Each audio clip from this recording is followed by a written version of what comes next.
হালাল রিজিক অন্বেষণ করো তোমরা। রিজিকটা যত ছোট পেশা হোক না কেন, যদি হালাল হয় অবশ্যই সেটাই উত্তম। আর যত বড় পেশা হোক না কেন, যদি হারাম হয় সেটা তোমার জন্য জাহান্নামে যাওয়ার কারণ হবে।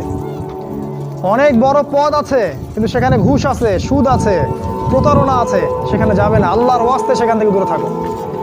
আর তুমি যদি কৃষক হয়ে থাকো, তোমার রুজির মধ্যে হালাল থাকে, তুমি কৃষি কাজ করেই সংসার চালাও, কোনো সমস্যা নেই ভাই, কোনো সমস্যা নাই। লজ্জার কিছু নাই, অপমানের কিচ্ছু নাই।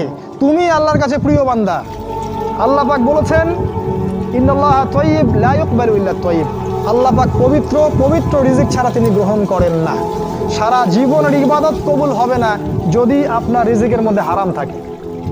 কিচ্ছু করার নাই, নবীর কথা পাল্টাতে পারবেন না।